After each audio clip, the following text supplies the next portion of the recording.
Bismillahirrahmanirrahim. Assalamualaikum warahmatullahi wabarakatuh.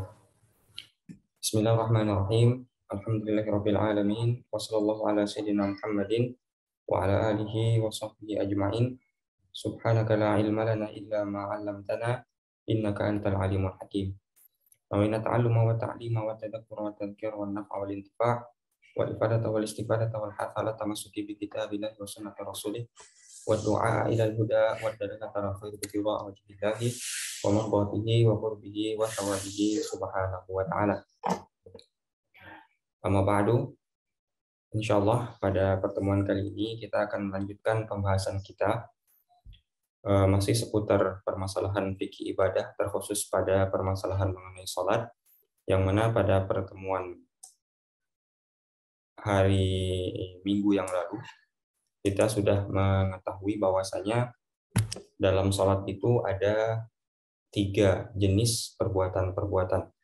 Yang pertama yang disebut dengan fardu atau rukun, yang mana artinya itu ketika ditinggalkan tidak sah salatnya sampai dia kembali kepada rukun tersebut, artinya mengganti rukun tersebut, dan nanti di akhir disunahkan untuk melaksanakan sujud sahwi, bukan sebagai pengganti, tapi sebagai tanda bahwasanya orang tersebut melakukan kesalahan. Yang kedua ada namanya sunnah ab'ad.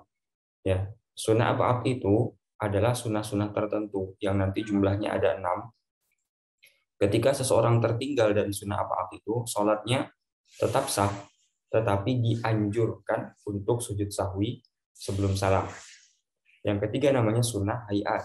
Sunnah hayat itu sunnah-sunnah yang dilakukan ketika sholat, ketika ditinggalkan, dia tidak bermasalah sholatnya, tetap sah sholatnya, tetapi tidak dianjurkan untuk melaksanakan sujud sahwi. Oke. Jadi yang namanya rukun tidak bisa tertinggal, yang sunnah bisa tertinggal. Sunnah yang bisa tertinggal tetapi dianjurkan sujud sahwi namanya sunnah ab'ad. Ada 6 nanti akan kita bahas, dan sunnah yang bisa saja tertinggal dan sholat tetap sah dan tidak dianjurkan untuk sujud sahwi namanya sunnah hayat, seperti itu. Adapun untuk rukun, pada pertemuan sebelumnya kita telah masuk kepada 3 rukun. Yang pertama itu niat, yang kedua adalah takbiratul ihram, dan yang ketiga adalah membaca surat Al-Fatihah dengan masing-masing dari aturan dan syarat yang telah ditetapkan. Kita lanjut ke rukun yang berikutnya. Qala al-musannif rahimahullahu taala, nafa'anallahu bi'ulumihi wa bi'ulumi masyayikhina fid dharain amin. Summa ruku'u, kemudian rukun yang keempat adalah ruku'. Wa yajibu ayyan haniya, ketika ruku' tersebut maka diwajibkan seseorang ayyan haniya. Yan haniya itu artinya ya yan hani ya, atau ayyan haniya itu condong ke depan ya, itu namanya ayyan haniya. Kita condong ke depan itu namanya ayyan haniya, istilah dalam bahasa Arab ya, inhina. Condongnya sebatas apa? Bihaitsu, sekira-kira tanalu rohatahu rukbataihi, kedua tangannya ini, kedua telapak tangan, rohah, kedua telapak tangan, tanalu rukbataihi, dapat menjangkau lututnya. Jadi sekira-kira tangan sudah menjangkau lutut, itu sudah disebut dengan ruku. Artinya kalau belum bisa, ibaratnya orang sudah condong ke depan, sudah membungkuk ke depan, tetapi kalau seandainya tangan ini diletakkan di lutut belum sampai, berarti itu belum ruku namanya. Ruku itu setidaknya harus tangan ini sampai kepada lutut. Nah, itu minimal. Makanya orang kalau yang sholatnya cepat-cepat itu langsung bungkuk berdiri lagi gitu. Nah, itu kan belum tentu sampai ke tangannya ke lututnya. Maka pastikan tangannya itu sampai ke lututnya. Nah, di sini tidak ada catatan apakah tangan memang harus tempel ke lutut, tidak ada catatan di situ ya. Yang wajib itu bungkuknya sekira-kira tangan sampai ke lutut. Apakah tangan harus di lutut, itu nanti permasalahan yang berbeda seperti itu ya. Itu nanti kita akan kaji tersendiri. Intinya sekira-kira tangan sampai ke lutut itu minimal ruku. Ya, wa yatma'innu fihi wujuban hatta taskuna a'dha'uhu. Dan pada kondisi ruku ini, setelah dia melakukan ruku, artinya telah sempurna rukunya, dia harus yatma'innu fihi, melakukan tumakninah. Ya.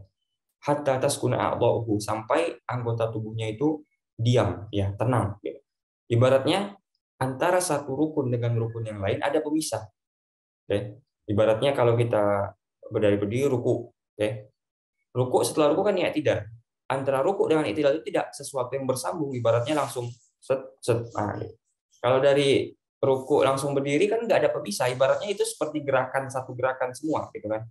Nah, sementara yang untuk manina itu adalah menghentikan satu gerakan supaya ibaratnya ada ketenangan dulu, ada jeda dulu, baru setelah itu anggota berikutnya. Jadi ruku, pastikan semua anggotanya telah sempurna, caranya sudah sempurna, tenang dulu sebentar, baru nanti ya tidak seperti itu. Nah nanti tumak nina ini banyak versinya. Ada yang mengatakan minimal dalam bacaan subhanallah. Ya, jadi minimal tumak nina itu adalah dalam bacaan subhanallah. Kalau sesudah sekitar bacaan subhanallah baru bisa ke rukun berikutnya seperti itu. Ya. Tapi intinya adalah ketika anggota tubuh itu sudah diam, diam itu artinya tidak bergerak. Ketika ruku tidak bergerak, nah baru ketika itu berdiri lagi. Ya, itu berarti kan ada jeda antara ruku dengan i'tidal. Nah, itu yang disebut dengan tumak nina. Kalau dari ruku langsung berdiri ke i'tidal itu tidak ada jeda, makanya tidak ada tumak nina. Ruku tanpa tumak nina tidak sah rukunya, karena syarat ruku itu harus ada tumak ninanya.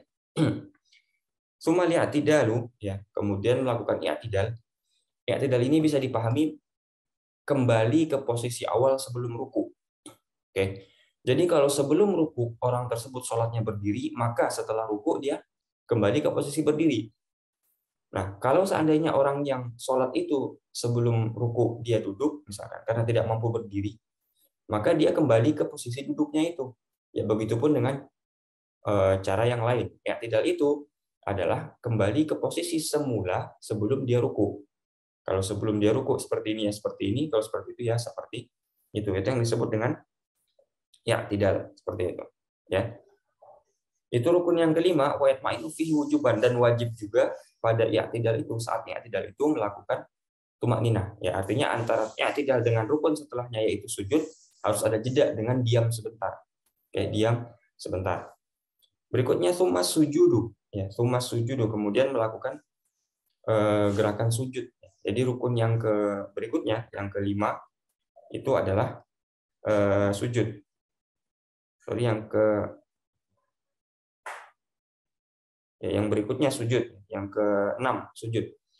Sujud itu apa saja anggota tubuh yang harus terkena ke bumi, ya, ke lantai. Yang pertama adalah kening. Ya. Kening ini sedikit kulitnya, ya, sedikit kulit ini harus terkena ke lantai. Artinya kalau yang laki-laki menggunakan apa namanya, menggunakan kopiah atau menggunakan topi, yang akhwat menggunakan apa namanya, menggunakan mukena ya kalau di Indonesia ya. Nah, itu jangan sampai keningnya tertutup sehingga ketika nempel ke tanah yang kena itu bukan kulit tapi kain. Nah, itu tidak sah. Ya, dia harus terkena meskipun sedikit, ya sedikit. Makanya pastikan ketika kening nempel ke lantai itu memang benar-benar kulit keningnya itu, kulitnya, ya, bukan kain penutupnya. Kain dalam arti bisa jadi kopiah terlalu dalam sampai ke mata, misalkan sampai ke alis, misalkan kopiahnya, itu nanti pasti nggak sah sujudnya. Begitupun kalau menggunakan apa namanya kain mukena sampai ke alis mata, sehingga nanti pas sujud yang kena itu takut kotor gitu, nggak bisa. Justru harus kena, ya, mau kotor nggak kotor, yang penting harus kena seperti itu, ya. Jadi bagian yang kening ini harus terkena lantai seperti itu. Lalu berikutnya kedua tangan bagian dalam, ya. Jadi kening, kedua tangan bagian dalam, batnu kaffaihi, dua tangan bagian dalam itu harus nempel seperti itu, ya. Lalu berikutnya dua lutut, ya, kedua lutut kiri dan kanan berarti sudah 5. Lalu yang dua terakhir adalah apa namanya, jari, ya, ujung jari bagian dalam, ujung jari bagian dalam berarti ibaratnya jari itu nanti ketekuk, ya, agak sedikit ketekuk di bawah itu karena yang kena kan bagian dalam itu berarti kan bagian bawah kan. Nah, baginya jari yang bagian bawah itu berarti kan kalau ibaratnya ini kan nanti seperti ini gitu, ada tekukan karena yang bagian dalamnya itu yang harus kena lututnya. Jadi ada sedikit menekuk gitu, ya, bukan langsung datar tapi menekuk seperti itu, ya. Bagian dalam ujung bagian dalam dari jari kakinya seperti itu ya. Marrota ini sujudnya 2 kali ya. Karena sujudnya 2 kali kan nggak mungkin langsung sekaligus satu rukun. Dalam arti sujud langsung dihitung 2 nggak bisa. Berarti harus ada pemisah antara 2 sujud. Oke, harus ada pemisah di antara 2 sujud. Nah, itu yang disebut dengan wal julusu baina sajdata ini. Duduk di antara 2 sujud untuk memisahkan 2 sujud. Karena tanpa pemisah nggak bisa disebut dengan sujud 2 kali. Oke? Misalkan kita sebutkan sama orang, coba sujud 2 kali, tapi langsung aja, gitu. Nggak usah ada perbuatan lain. Nggak bakal bisa. Dia sujud sekali. Gimana caranya untuk yang kedua kalinya? Dia harus pindah ke gerakan lain dulu, baru ke gerakan itu lagi kan, baru bisa disebut dengan 2 kali. Nah, maka karena itu ada yang namanya julus baina sajata ini, duduk di antara 2 sujud. Nah, fungsinya untuk membatasi 2 sujud seperti itu. Nah, begitu pun dengan i'tidal. I'tidal itu untuk membatasi ruku dengan sujud gitu. Jadi ya ruku, berdiri, sujud, sujud, duduk, sujud lagi gitu. Ya, jadi yang intinya kan ruku dan sujud ini ya kan yang harus ditekankan untuk sedikit lama seperti itu ya. Wa yatma'innu wujuban fil kulli, dan wajib untuk tumakninah juga di seluruhnya. Maksudnya apa fil kulli? Sujud yang 2 kali, jadi 2 kali sujud dan julus baina sajdata ini. Nah, itu dianjurkan untuk melakukan tumakninah semua di semua gerakan itu. Jadi tumakninah itu kaedahnya apa? Ya, apa kaedahnya? Kapan kita harus melakukan tumakninah? Atau tumakninah itu wajib kapan? Ketika kita melakukan gerakan sholat yang di sana tidak ada bacaan wajib, maka ketika itu tumakninah menjadi wajib. Oke, ketika kita berdiri, apakah kita wajib tumakninah? Jawabannya tidak. Kenapa? Ada bacaan wajib. Apa bacaan wajibnya? Ada Al-Fatihah. Ketika ruku, wajibkah kita tumakninah? Wajib. Kenapa? Karena tidak ada bacaan wajib. Zikir ketika ruku apakah wajib? Kan tidak. Tidak ada bacaan wajib ketika ruku kan? Maka ketika itu wajib tumakninah. Ya, tidak wajib tumakninah. Kenapa? Karena tidak ada bacaan wajib. Sujud wajib tumakninah, tidak ada bacaan wajib. Duduk antara 2 sujud tidak wajib tumakninah karena tidak ada bacaan wajib tumakninah karena tidak ada bacaan wajib. Sujud yang kedua wajib tumakninah karena tidak ada bacaan wajib. Jadi kaidahnya bagaimana? Kalau tidak ada bacaan wajib pada satu gerakan, maka ketika itu wajib tumakninah seperti itu ya. Jadi kalaupun mau ruku nggak baca apa-apa ya sholat tetap sah. Tapi kalau tidak tumakninah dia tidak sah ya. Jadi kalau misalkan kalau dia sudah baca itu pasti tumakninah karena dia pasti diam di sana itu nggak mungkin ya nggak tumakninah kalau misalkan dia sudah baca kan. Jadi kalau udah baca itu otomatis sudah tumakninah, dianggap sebagai tumakninah karena sudah diam anggota tubuhnya seperti itu ya. Oke. Nah, yang perlu ditekankan di sini adalah rukun al-julus baina sajadata ini dengan rukun al-i'tidal, 2 rukun ini ya. Tadi kita sebutkan i'tidal dan al-julus baina sajadata ini, duduk di antara sujud itu pemisah di antara rukun yang condong, ibaratnya seperti itu. Karena dia hanya sebatas pemisah, maka dia tidak boleh lama. Oke, dia tidak boleh lama. Makanya nanti kalau misalkan kita sholat di Timur Tengah, coba sholat di Timur Tengah, ya, ada imam itu yang rukuknya lama. Ketika i'tidal itu, i'tidal sebatas tumakninah, habis itu sujudnya lama. Duduk dan terus sebentar, lalu langsung sujud gitu. Nah, karena i'tidal dan julus baina sajadata ini justru dianjurkan untuk tidak lama. Karena dia cuma sebatas pemisah. Artinya bacaan-bacaan yang cukup secukupnya saja, tumakninah, setelah itu langsung ke gerakan berikutnya. Berbeda halnya dengan ruku dan sujud yang justru dianjurkan lama gitu kan. Bahkan dalam hadis itu kalau seandainya manusia mengetahui ya dalam maknanya ya betapa besarnya dosa atau jadi kita kan memikul dosa ya. Kita kan saat ini kan kondisi seolah-olah memikul dosa. Ketika ruku berarti kan dosa itu jatuh, gugur. Begitupun sujud itu jatuh, gugur dosa itu. Nah, kalaulah manusia itu tahu dosa itu gugur atau jatuh saat kita lagi ruku dan sujud itu, orang akan berlama-lama dalam ruku dan sujud karena akan menggugurkan dosa-dosanya itu. Seperti itu. Nah, itu ibaratnya lebih kurang seperti itu ya perumpamaannya. Makanya ketika ruku itu dianjurkan lama, ya ketika sujud itu dianjurkan lama. Ketika i'tidal dan ketika sujud dan terus dianjurkan sebentar. Nggak boleh lama-lama. Oke, nanti ini berpengaruh ke keabsahan sholatnya nanti. Ya kalau seandainya dia terlalu lama i'tidal tanpa ada hal yang penting, nanti bisa dipertanyakan keabsahan sholatnya seperti itu. Oke, jadi i'tidal dan duduk di antara 2 sujud itu dianjurkan untuk tidak lama seperti itu. Ya.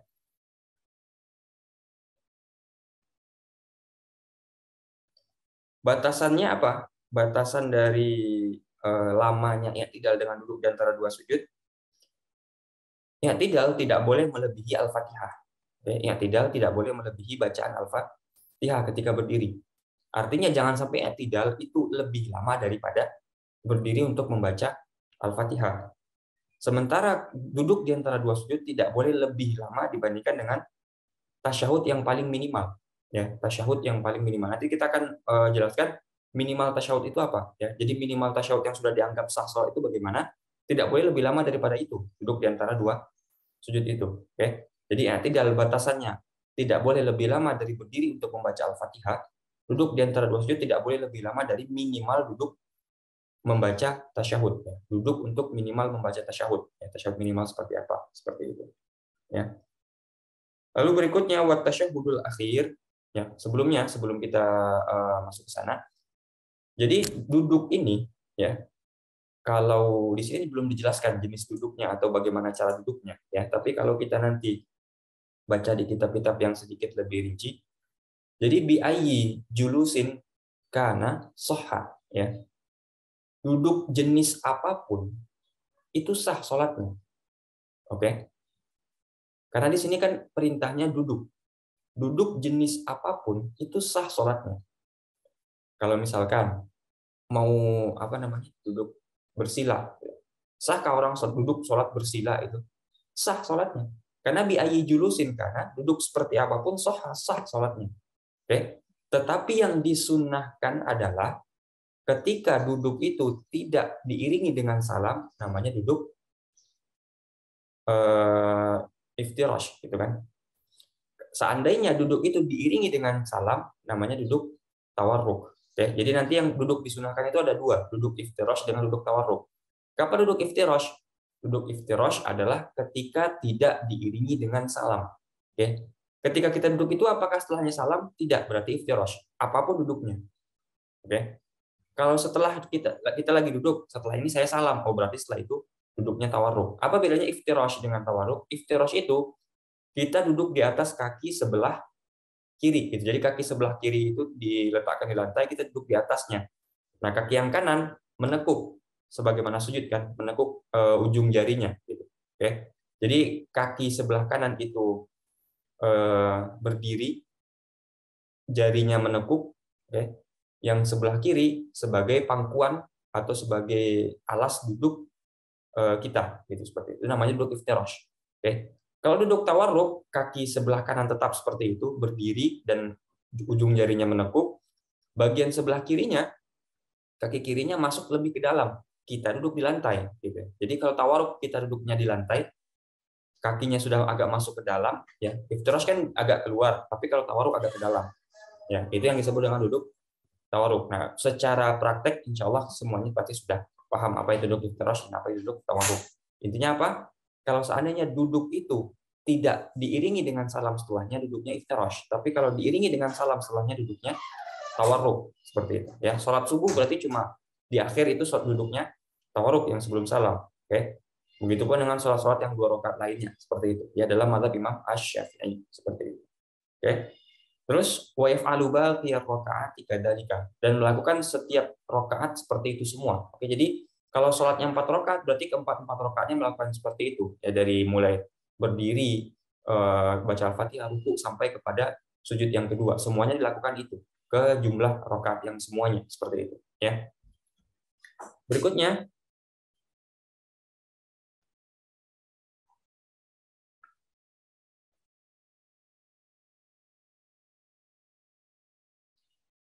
wa tasyahhudul awwalu wa qu'uduhu sunnatun.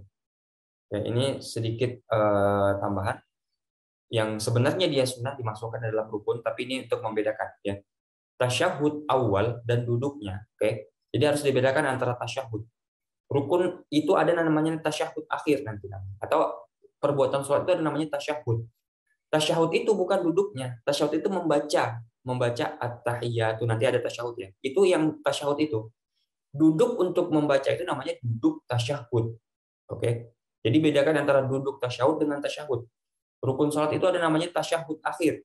Oke. Apa itu tasyahud akhir? Tasyahud akhir itu membaca at-tahiyatu nanti seperti itu. Ya nanti kita akan ada bacaannya. Duduknya disebut dengan duduk tasyahud. Makanya di sini ada wa tasyahudul awal, tasyahud awal, wa qu'uduhu, dan duduknya. Berarti ini dua sunnah ini. Duduknya dan tasyahud awalnya. Kalau kita duduk dan tidak baca tasyahud awal, berarti kita dapat satu sunnah. Oke, nggak mungkin kalau kita tasyahud awal tanpa duduk, nggak mungkin. Oke, seperti itu. Nah, hukum keduanya sunnah. Nah, ini untuk menjelaskan ini. Jadi beliau ini nggak merinci sholat itu seperti apa, tapi dijelaskan secara umum. Sholat itu begini dari Al-Fatihah sampai sujud yang kedua seperti itu. Nah, nanti kalau di sholat zuhur berarti ada tasyahud awal sama duduknya. Di sholat asar juga begitu. Di sholat maghrib juga seperti itu. Di sholat isya juga seperti itu. Ada tasyahud awal setelah rakaat kedua dan duduknya. Yang itu hukumnya adalah sunnah. Nah, sunnah di sini maksudnya sunnah apa? Sunnah ab'ad, ya. Sunnahnya sunnah ab'ad di sini. Oke? Sunnahnya sunnah ab'ad. Jadi tasyahud awal itu dan qunutnya di sini sunnah ab'ad. Nanti kita berarti sudah dapat dua sunnah ab'ad di sini. Oke? Artinya kalau orang selain salat subuh, ya, zuhur, asar, maghrib, isya, ya, setelah sujud yang kedua pada rakaat kedua, langsung berdiri untuk rakaat yang ketiga. Terus dia lanjutkan sholatnya sampai akhir. Apakah sholatnya sah? Jawabannya sholatnya sah. Ya. Tapi kan dia meninggalkan sunnah ab'ad, tetap sah sholatnya. Oke, tetapi sebelum salam diajarkan untuk melakukan sujud sahwi. Oke. Kalau seandainya dia sudah kadung berdiri untuk rakaat yang ketiga dan dia ingat, oh saya belum duduk tasyahud, dia tidak boleh kembali ke posisi duduk karena akan batal sholatnya. Karena berdiri untuk rakaat yang ketiga itu rukun, sementara duduk tasyahud itu sunnah. Berarti dia tinggalkan yang rukun untuk mengejar yang sunnah, makanya batal sholatnya. Oke. Tapi kalau seandainya dia sedang dalam posisi menjelang untuk berdiri ke rakaat ketiga dan keingat dia boleh duduk lagi. Gitu. Artinya dia kan belum sampai ke rakaat ketiga, masih dalam proses berdiri. Nah, batasannya apa? Ruku. Gitu. Kalau seandainya, ibaratnya itu sederhananya seperti ini. Ya, nanti kan yang posisi yang benar itu dari sujud, lalu sujud itu kan untuk berdiri lagi, itu kan kita seperti macam ruku. Gitu kan. Nah, kalau seandainya lebih dekat posisinya itu ke duduk tasyahud awal, maka lebih baik dia kembali ke duduk tasyahud awal. Oke, karena dia belum dianggap berdiri untuk rakaat yang ketiga. Tapi kalau lebih dekat dari rakaat yang ketiga, artinya sudah di atas posisi ruku, maka dia tidak boleh kembali lagi ke tasyahud awal, harus langsung rakaat yang ketiga. Nanti di akhir sujud sahwi saja seperti itu. Oke, itu yang sering orang salah gitu kan. Udah berdiri, duduk lagi karena itu sholatnya batal seperti itu karena dia tinggalkan rukun. Nah, justru kalau seandainya kita masih ingat sebelum mendekati posisi ruku, ya masih dekat ke tasyahud, baru berdiri sedikit, ya baru naik pinggul sedikit, ingat oh saya belum tasyahud, duduk lagi boleh. Tapi kalau udah dekat ke berdiri, nah itu maka tidak diperbolehkan. Jadi ibaratnya kalau kita bikin itu ya, ini posisi sujud, ini posisi berdiri, ya ini tengah-tengahnya, matanya seperti itu, gitu kan? Kalau dia dari posisi di sini sampai ke posisi ini, nah itu dianjurkan dia kembali ke posisi awal. Tapi kalau sudah lebih dari tengah ini kan posisi sujud ruku di sini nih. Kalau sudah lebih dari itu berarti di atas ini, maka dianjurkan dia naik ke atas. Tidak boleh ke bawah lagi. Oke, batal sholatnya kalau dia balik ke bawah dari sini. Batal sholatnya seperti itu. Ya, itu mengenai tasyahud awal dan duduknya. Itu masuk sunnah ab'ad. Berarti sudah dua sunnah ab'ad. Ya, wa tasyahudul akhir wal julusu fihi fardhun. Sementara duduk tasyahud akhir, membaca tasyahud akhir dan julus fihi dan duduk pada tasyahud akhir itu hukumnya fardu, rukun berarti. Oke, jadi tasyahud akhir itu satu rukun, duduknya juga satu rukun. Oke, itu berarti rukunnya terpisah seperti itu. Oke. Berikutnya wassalatu 'alan nabiyyi sallallahu alaihi wasallam ba'da tasyahhudi wa qabla salami fardun. Ya, berarti ini membaca salawat Nabi. Oke. Setelah tasyahud, maksudnya tasyahud apa di sini? Wa qabla salam, berarti tasyahud al-akhir ya. Jadi salawat Nabi setelah tasyahud akhir. Jadi urutannya berarti kan duduk tasyahud akhir. Lalu baca tasyahud akhir, setelah itu baca salawat Nabi. Nah, salawat Nabi ketika Nabi Muhammad ya sallallahu alaihi wasallam ketika tasyahud akhir dan sebelum salam itu hukumnya fardun, rukun. Oke. Jadi jangan sampai tidak baca salawat Nabi pada itu. Oke. Bagaimana pada tasyahud awal? Ya, nah ini ada sedikit perlu dibedakan dulu. Ya, kita perlu garis bawahi dulu. Jadi ada perbedaan. Ini tasyahud awal, ini tasyahud akhir. Ya. Kalau tasyahud, jadi ada tasyahud, ada salawat kepada Nabi Muhammad, ada salawat kepada kepada Ali Muhammad gitu kan. Ada Allahumma sholli ala Muhammad wa ala ali Muhammad, itu salawat kepada al. Nah, ada salawat kepada Nabi Muhammad. Oke. Pada tasyahud awal, ya, duduk tasyahud awal, membaca tasyahud itu sunnah, ya. Tasyahud kepada Nabi Muhammad itu sunnah juga. Oke. Salawat kepada al itu tidak dianjurkan. Tidak sunnah. Oke. Ketika duduk tasyahud akhir, membaca tasyahudnya wajib, rukun ya, rukun. Membaca salawat Nabi itu rukun. Salawat kepada al itu sunnah. Oke. Jadi mana yang dianjurkan untuk dibaca ketika duduk tasyahud awal? Membaca tasyahud dan membaca salawat kepada Nabi Muhammad SAW. Oke. Salawat kepada al wa ala ali Muhammad sampai akhir itu tidak disunnahkan ketika tasyahud awal. Oke. Tasyahud dan salawat Nabi pun itu sunnah ketika tasyahud awal. Nah, ketika tasyahud akhir, membaca tasyahud dan salawat Nabi itu hukumnya rukun. Oke. Salawat kepada al hukumnya hanya sebatas sunnah. Jadi kalau misalkan Allahumma sholli ala Muhammad, ya, lalu setelah itu salam, ya sudah sah salatnya karena sunnah. Wah, alal-alnya sunnah seperti itu. Cuma nanti kita enggak sempurna salatnya. Ya, oke, seperti itu. Nah, kita lanjutkan dulu. Wassalatu ala Nabi, jadi salawat Nabi ketika tasyahud akhir sebelum salam itu fardhu. Tetapi ketika ketika tasyahud awal itu hukumnya sunnah.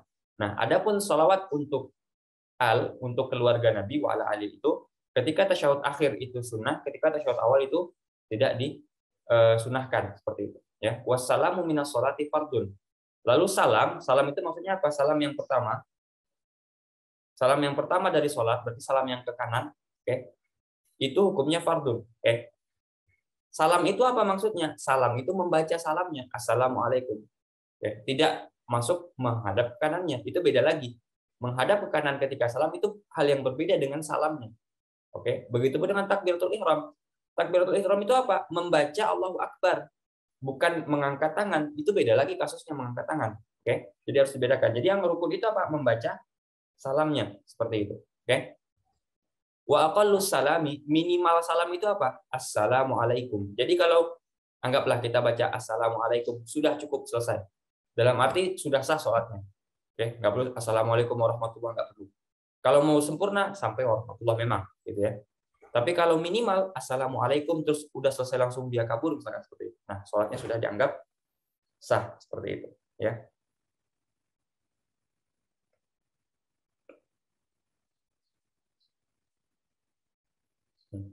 Wa aqallu tasyahudi al-wajibi. Nah, ini yang tasyahud tadi. Jadi ada membaca tasyahud yang wajib itu apa? Minimal at-tahiyatu lillah, salamun alaika ayyuhan nabi wa rahmatullahi wa barakatuh, salamun alaina wa ala ibadillahi sholihin, asyhadu an la ilaha illallah wa anna muhammadan abduhu wa rasul. Itu minimal. Oke, itu minimal. Biasanya kan kita diajarkan membaca at-tahiyatul mubarakatuh shalawatut thayyibatu lillah, ya kan? Nah, itu yang tambahan selain at-tahiyat itu sunnah, ya. Yang wajib itu at-tahiyatu lillah. Itu cukup. Salamun alaika ayuhan nabi wa rahmatullahi wabarakatuh. Salamun alaina, atau dalam sebagian kita diajarkan boleh juga assalamu alaika dengan alif lam bukan dengan tanwin. Assalamu alaika ayuhan nabi wa rahmatullahi wabarakatuh. Assalamu alaina wa ala ibadillahis sholihin. Oke. Asyhadu an la ilaha illallah wa anna muhammadan abduhu wa rasuluh. Oke, ini perlu catatan. Di sini kan ketika kepada Nabi Muhammad digunakan dhamir, ya. Abduhu wa rasuluhu. Oke. Nah, boleh digunakan abduhu wa rasuluhu seperti itu ketika dia digandeng dua, ya. Wa anna muhammadan abduhu wa rasuluh. Tapi kalau misalkan wa anna muhammadan abduhu, itu nggak boleh. Oke, itu nggak boleh. Abduhu boleh seperti itu ketika digandeng dengan rasuluh. Oke. Atau seperti yang kita diajarkan yang lebih masyhur, ya, wa asyhadu alla ilaha illallah wa asyhadu anna muhammad, atau wa anna muhammadar rasulullah, ya, wa asyhadu anna muhammadar rasulullah. Nah, itu lebih sempurna seperti itu. Nah, di sini intinya adalah ketika kita udah baca seperti ini saja udah sah salatnya. Karena itu yang wajib minimal seperti itu. Oke? Itu yang disebut dengan tasyahud. Nah, Tasyahud ini at-tahiyatulillah sampai wa anna Muhammadan abduhu wa rasul yang minimal ini sunnah ab'ad dibaca ketika tasyahud awal, wajib ketika tasyahud akhir. Tanpa bacaan ini tidak sah tasyahud. Nah, ini yang disebut dengan tasyahud. Dari at-tahiyatu sampai syahadat itu disebut dengan tasyahud. Oke. Berikutnya wa aqallu sholati.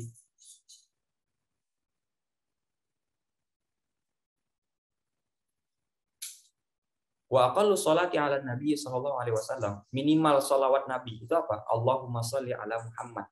Oke. Tadi kita tekankan yang rukun ketika tasyahud akhir apa? Tahiyat dan sholawat Nabi. Itu saja kan. Setelah itu salam. Oke. Jadi kalau misalkan dia sholat dengan cara apa? At-tahiyatu lillah. Ya. Salamun alaika ayyuhan nabi wa rahmatullahi wa barakatuh. Salamun alaina wa ala ibadillahis sholihin. Asyhadu an la ilaha illallah wa anna Muhammadan abduhu wa rasuluh. Allahumma sholli ala Muhammad. Assalamualaikum. Sudahkah sholatnya? Sudah sahkah sholatnya itu? Sudah sah. Karena semua yang minimal sudah dikerjakannya. Oke. Tapi kalau mau lebih sempurna, baru nanti tasyahudnya disempurnakan. Nanti apa tasyahud yang sempurna? Itu sudah familiar kita pahami, sebagaimana yang telah kita baca juga setiap sholat. Tapi nanti ada beberapa versinya banyak. Jadi banyak versinya. Kita tidak akan bahas beragam versinya. Intinya saat ini adalah kita belajar untuk pemula, mana yang wajib dulu. Oke. Nanti berikutnya kita akan ketemu nanti di beberapa kitab. Di Safinatun Najah ada, ya di Matsalul Bayan wa Taqrib juga ada syaratnya. Apa bacaan yang lengkap. Jadi nanti kita akan lihat bacaan yang sangat panjang yang bahkan kita nggak tahu, oh ternyata ada bacaan salat seperti ini, gitu ya. Nanti kita akan bahas itu saja di waktu yang tepat seperti itu. Saat ini kita yang penting minimal wajib. Tahu kita minimal wajib sudah sah salat kita, berarti kita tahu seperti itu. Nah, kalau mau lebih panjang lagi sebagaimana yang telah kita ketahui dulu seperti itu untuk saat ini. Begitupun seperti Allahumma sholli ala Muhammad wa ala ali Muhammad kama sholaita ala, gitu kan. Mau pakai sayyidina mau nggak pakai sayyidina itu terserah, semuanya sah seperti itu ya. Itu mengenai rukun-rukun sholat. Nah, kalau kita hitung semuanya tadi itu jumlahnya ada 11 rukun ya, jumlahnya ada 11 rukun semuanya seperti itu. Oke. Sementara kalau kita sering membahas mengenai rukun sholat itu ada 13 rukunnya. Ya kan? Biasanya rukun sholat itu 13 kita tahunya. Tapi di sini coba 11. Silakan dihitung lagi dari niat, lalu takbiratul ihram, membaca Al-Fatihah, ruku dan tumakninah, i'tidal dan tumakninah, lalu sujud 2 kali dan tumakninah, duduk di antara 2 sujud dan tumakninah, ya, lalu duduk tasyahud akhir, lalu membaca tasyahud akhir, salawat kepada Nabi, 11 salam. Cuma 11. Apa 2 lagi yang tidak tersebut di sini? Ya, berarti kan ada 2 yang nggak tersebut. Yang pertama adalah berdiri. Oke, berdiri bersedekap, biasanya kita akan nyebut seperti itu. Nah, itu kan rukun sholat biasanya kita. Nah, kenapa tidak disebutkan di sini? Karena sudah disebutkan di syarat kemarin. Oke. Ketika syarat kemarin kita sudah kaji bahwasanya berdiri bersedekap itu masuk ke syarat. Karena dimulai sejak sebelum sholat. Oke. Jadi beliau tidak ulang lagi di sini. Jadi kalau memasukkannya sebagai syarat boleh, atau memasukkannya sebagai rukun boleh. Nah, tapi yang lebih familiar adalah memasukkan qiyam itu dalam rukun, bukan dalam syarat seperti itu. Ya, jadi nanti jangan, oh ini versi ini kok cuma 11, enggak, dia tetap 13, tapi yang satu dimasukkan ke yang lain seperti itu. Oke. Lalu apa satu lagi? Yang satu lagi adalah at-tartib. Yang ke-13 itu adalah at-tartib. Tertib. Oke. Jadi tertib itu rukun sholat yang tidak disebutkan juga dalam kitab ini seperti itu. Jadi rukun sholat tetap 13. Oke, jangan sampai kita tidak hafal. Jadi kalau kita versi yang 13 bagaimana? Niat, berdiri bersedekap, ya, takbiratul ihram, membaca Al-Fatihah, ruku dengan tumakninah. Oke, dengan tumakninah harus disebutkan karena itu merupakan syarat dari ruku, tanpa tumakninah tidak sah. Jadi ruku dengan tumakninah yang kelima. Lalu yang keenam adalah i'tidal dengan tumakninah. Lalu yang ketujuh, sujud 2 kali. Jadi sujud 2 kali itu masuknya satu rukun hitungannya. Sujud 2 kali dengan tumakninah. Yang ke-8, duduk di antara 2 sujud. Yang ke-9, duduk tasyahud akhir. Yang ke-10, membaca tasyahud akhir. Yang ke-11, membaca sholawat Nabi. Yang ke-12, salam. Salam yang pertama. Dan yang ke-13 adalah tertib. Itu 13. Oke. Kalau mau versi yang 11 menurut Habib Al-Habsyi, maka qiyamnya dimasukkan ke syarat, tertib tidak disebutkan seperti itu. Oke. Karena nanti ada versi yang lain lagi, versinya Imam An-Nawawi. Oke, versinya Imam An-Nawawi. Jadi Imam An-Nawawi itu punya 2 kitab. Ya, satu kitab namanya Rawdatul Talibin, satu kitab namanya Minhajut Talibin. Itu dua kitab sama-sama ditulis oleh Imam An-Nawawi. Tapi dalam Minhajut Talibin rukun salat 13. Dalam Rawdatul Talibin rukun salat itu 17, 18 gitu ya. Kok bisa beda? Tumakninahnya dikeluarkan. Jadi setelah rukun itu ruku' itu satu rukun. Tumakninah satu rukun. I'tidal satu rukun, tumakninahnya satu rukun. Oke? Jadi tumakninah dikeluarkan menjadi rukun tersendiri. Makanya menjadi lebih banyak, tambah 4 lagi kan, karena kan posisi tumakninah itu kan ada 4 kan, ketika ruku, i'tidal, sujud dan duduk di antara dua sujud. Makanya 4 keluar. Jadi kalau versi yang 17 bagaimana? Berdiri, niat, takbiratul ihram, membaca Al-Fatihah, ruku, yang ke-6 tumakninah, yang ke-7 i'tidal, yang ke-8 tumakninah, yang ke-9 2 kali sujud, yang ke-10 tumakninah, yang ke-11 duduk di antara dua sujud, yang ke-12 tumakninah, yang ke-13 duduk tasyahud akhir, yang ke-14 itu membaca tasyahud, yang ke-15 membaca shalawat Nabi, yang ke-16 membaca salam, yang ke-17 tartib gitu. Ya, jadi ada versi 11, versi 13, versi 17. Tapi semuanya itu sama, oke? Tidak ada perbedaan, hanya perbedaan secara lafaznya saja seperti itu, oke? Itu yang berkaitan dengan rukun salat. Jadi rukun salat bisa 11, 13 atau 17. Yang paling masyhur khilafnya 13 atau 17. Tapi 13 atau 17 itu pun sama sebenarnya, hanya memisahkan tumakninah. Jadi kalau tumakninah masuk ke dalam 4 gerakan, itu namanya yang 13 sebagaimana dalam Minhajut Talibin, atau tumakninahnya terlepas tersendiri setelah gerakan, itu yang masuk yang 17 yang sebagaimana dalam Rawdatul Talibin. Jadi ada Al-Minhaj, kitab Al-Minhaj namanya, ya Minhajut Talibin dengan Ar-Rawdah, Rawdatul Talibin. Penulisnya sama-sama Imam An-Nawawi. Oke. Al-Minhaj itu 13, dalam Rawdah itu 17. Oke.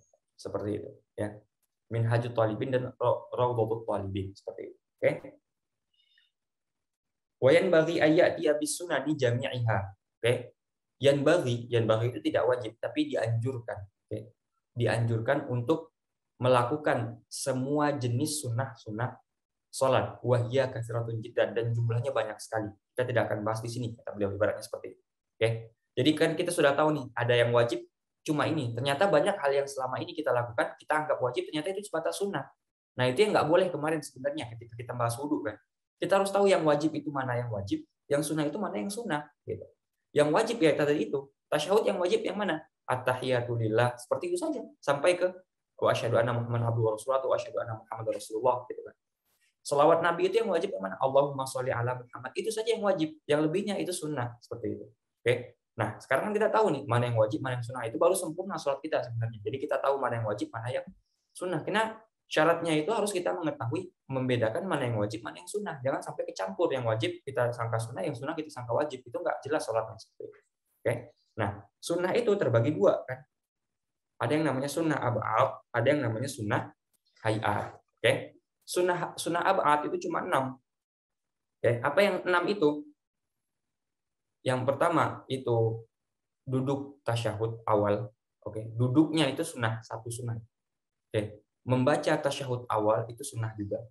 Membaca sholawat Nabi pada tasyahud awal. Oke, jadi pada tasyahud awal itu ada 3.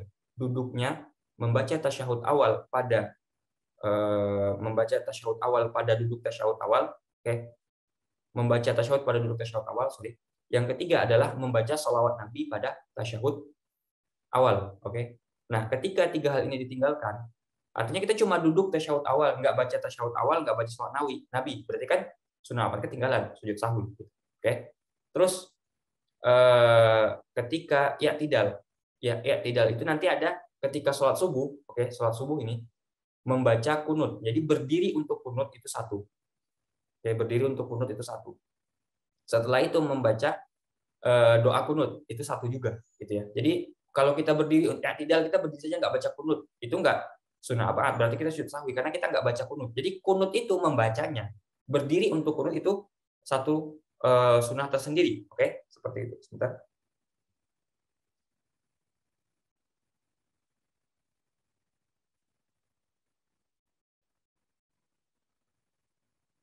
Oke. Satu lagi apa? Satu lagi adalah membaca sholawat alal pada tasyahud akhir. Oke. Jadi ada 3 posisi nih, yang dimana di situ terdapat sunnah ab'ad. Oke, posisi pertama apa? Ketika tasyahud awal. Apa itu? Ada 3. Duduk tasyahud, membaca tasyahud ketika duduk tasyahud awal, lalu membaca sholawat Nabi kepada Nabi ketika duduk tasyahud awal. Itu 3. Lalu ketika i'tidal pada sholat subuh rakaat yang kedua. Apa itu? Berdiri, ya, al-qiyam lil kunut, ya, berdiri untuk membaca kunut itu satu sunnah ab'ad, dan membaca kunutnya itu ab'ad yang lain. Artinya kalau kita duduk tasyahud awal, terus kita baca tasyahudnya, kita baca sholawat Nabi, kita sekaligus mengerjakan 3 sunnah saat itu. Ya, ketika i'tidal kita juga mengerjakan 2 sunnah, berdirinya itu sunnah, dan membaca kunutnya itu sunnah. Yang ketiga adalah ketika tasyahud akhir. Nah, tapi untuk duduk untuk membaca sholawat alal al, ya. Jadi kelanjutan dari Allahumma sholli ala Muhammad, kelanjutan itu sholawat alal al, ya, wa ala ali Muhammad. Nah, itu sholawat alal al namanya, kepada alu Muhammad, ya, maksudnya pada al. Jadi ada sholawat ala Nabi, ya. Jadi ada as-sholatu ala Nabi, ya, ada ala Nabi, dan ada as-sholawatu alal al istilahnya, ya. Alu Muhammad, gitu kan, alal al. Oke, alal Nabi, alal al. Oke, tadi kan kita sebutkan kalau di tasyahud akhir, ketika dia sudah membaca Allahumma sholli ala Muhammad, sholawat ala Nabi, lalu dia salam ketika itu langsung, misalkan seperti itu. Sah sholatnya sah karena itu rukunnya. Kalau dia mau tambahkan sunnah ab'ad, berarti dia tambahkan sholawat alal al wa ala ali Muhammad sampai ke akhir, seperti itu. Nah, itu hukumnya sunnah ab'ad, ya. Itu 6 sunnah ab'ad. Oke. Selain daripada yang 6 itu, sunnah-sunnah yang lainnya itu masuk ke sunnah hayat. Gitu. Oke. Jadi takbir intiqal. Tahu bedanya takbir intiqal itu apa? Takbir intiqal adalah takbir selain takbiratul ihram, itu takbir intiqal. Takbir untuk ruku, ya kan kita baca takbir kan, Allahu Akbar, ya. Terus misalkan ketika kita mau sujud, Allahu Akbar. Nah, itu namanya takbir intiqal. Takbir intiqal hukumnya apa? Sunnah hayat. Oke. Jadi kalau kita berbicara mengenai sunnah, ketika berbicara mengenai sholat, ini hukumnya apa? Rukun, sunnah hayat, sunnah ab'ad. Nggak ada sunnah rukun, sekedar nggak bisa. Gitu. Kunut sholat subuh, ya. Kunut subuh itu hukumnya apa? Sunnah ab'ad. Lalu membaca Al-Fatihah rukun. Oke. Membaca ayat-ayat pendek atau ayat-ayat lain selain Al-Fatihah setelah Al-Fatihah hukumnya apa? Sunnah hayat. Oke, nggak ada lagi sunnah sebatas sunnah. Sunnahnya hayat atau ab'ad. Oke. Jadi kita simpulkan, perbuatan-perbuatan dalam sholat itu terbagi 3. Ada yang disebut dengan rukun, yang jumlahnya bisa 11, bisa 13, bisa 17, dengan berbagai macam versi. Yang kedua ada namanya sunnah ab'ad, yang jumlahnya cuma 6. Oke. Dan yang ketiga ada namanya sunnah hayat, sunnah selain daripada sunnah ab'ad. Jumlahnya banyak sekali, seperti itu. Nanti kita akan bahas di kitab yang lain seperti itu. Oke? Wallahu a'lam, demikian pembahasan kita yang berkaitan dengan rukun-rukun sholat, lalu sunnah-sunnah sholat, termasuk di dalamnya sunnah ab'ad dan sunnah hayat. Insya Allah kita lanjutkan pada pertemuan berikutnya. Ada sedikit lagi, ini sebenarnya yang berkaitan dengan perbuatan-perbuatan sholat, tapi ini perbuatan-perbuatan hati. Ini bukan lagi perbuatan-perbuatan zahir. Ya, jadi ini menariknya kitab ini. Nggak cuma diajarkan mengenai perbuatan-perbuatan zahir ketika sholat, tetapi juga perbuatan-perbuatan batin. Ya, nanti ada berkaitan dengan ikhlas, ada hudur. Nanti apa itu hudur, apa itu ikhlas? Ya, tidak boleh riya ketika sholat. Itu kan sebenarnya perbuatan-perbuatan dalam sholat juga, tapi kan hati yang berbuat, bukan perbuatan fisik. Nah, sementara kita belajar fikih, biasanya kita hanya fokus kepada fisik saja, gitu, seperti itu. Nah, itu yang ditegur oleh Imam Syafi'i, gitu kan. Jadi Imam Syafi'i itu pernah menegur orang yang suka tasawuf, tapi nggak fokus sama fikihnya. Beliau juga pernah menegur orang yang gemar fikih, tapi nggak bertasawuf. Oke. Kan sering kita dengar itu, orang yang bertasawuf itu, kata Imam Syafi'i kan, bisa lebih cepat gila, segala macam lah itunya, gitu kan. Nah, itu konteksnya apa? Orang yang bertasawuf tapi nggak berfikih. Dia itu memperbaiki hati, membenahi hati, tapi nggak sholat-sholat, nggak puasa, nggak segala macam. Gitu. Nah, itu yang dimaksudkan oleh beliau. Beliau juga pernah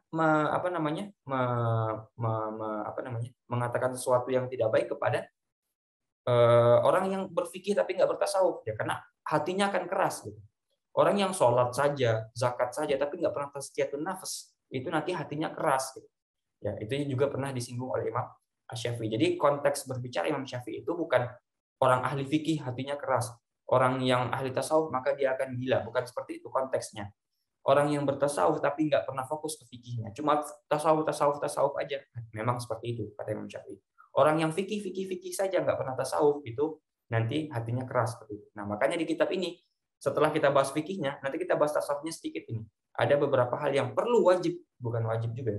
Sebaiknya dianjurkan sunnah muakkadah untuk dikerjakan ketika sholat, tapi bukan perbuatan fisik, tapi perbuatan hati yang akan kita bahas pada pertemuan berikutnya. Seperti itu. Baiklah, sekian pertemuan kita hari ini. Semoga bermanfaat. Naktafi bihadzal qadar. Wassallallahu ala sayyidina Muhammadin wa ala alihi wasallam. Walhamdulillahirabbil alamin. Akhirul kalam, wabillahi taufiq wal hidayah. Assalamualaikum warahmatullahi wabarakatuh.